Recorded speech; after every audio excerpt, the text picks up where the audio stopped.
We live in a world where we're taking pills like clockwork to protect ourselves against heart disease and stroke and early death. But what if I told you that we're probably taking these things unnecessarily? What if the life-saving stats you've been sold are mostly marketing tricks?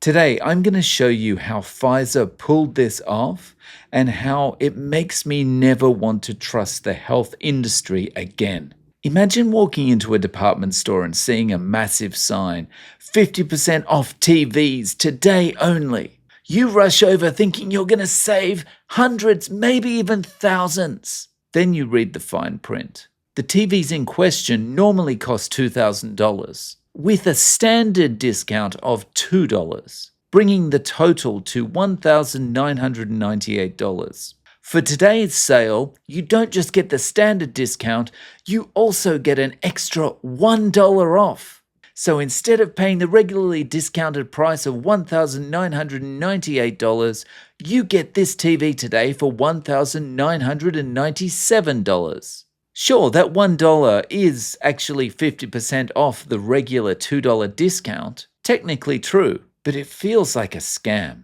And no department store would ever do this because all the customers there would quickly work out the scam and no one's going to buy one of those TVs.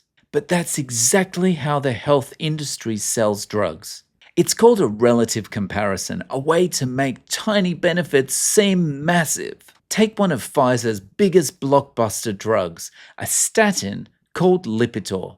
When they first started selling Lipitor, Pfizer claimed that it reduced your heart attack risk by 36%. Sounds huge, but let's break that down. In the original 5-year Lipitor trial, 3% of people on a placebo had a heart attack. 1.9% of people taking Lipitor had a heart attack. So what's the real difference? The absolute difference? It's just 1.1%. That's called absolute risk reduction. Your real-world chance of avoiding a heart attack improves by only about 1%. But Pfizer didn't put that on the box. How ridiculous would have the commercials looked if they'd said, "Hey guys, we've got this new drug. It's going to improve your chances of avoiding a heart attack by 1%. Ask your doctor whether Lipitor is right for you."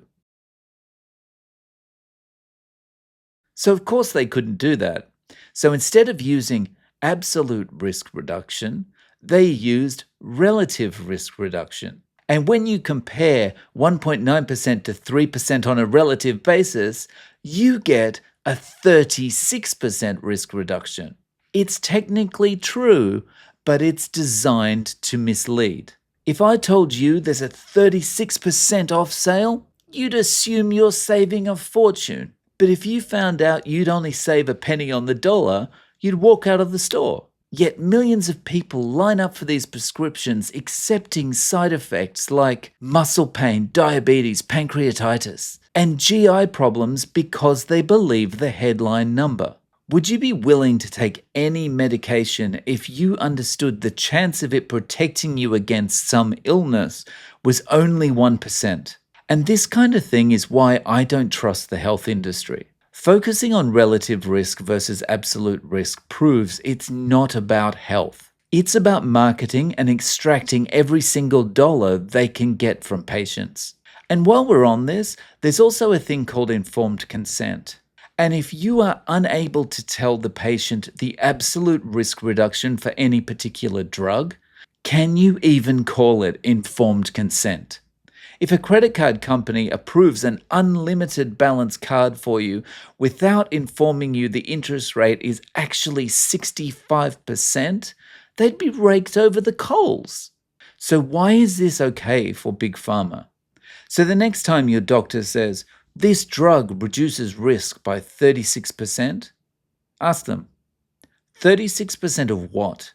Because once you understand the math, you can never look at Big Pharma the same way again. And to discover how we got into this health crisis, check out this video next.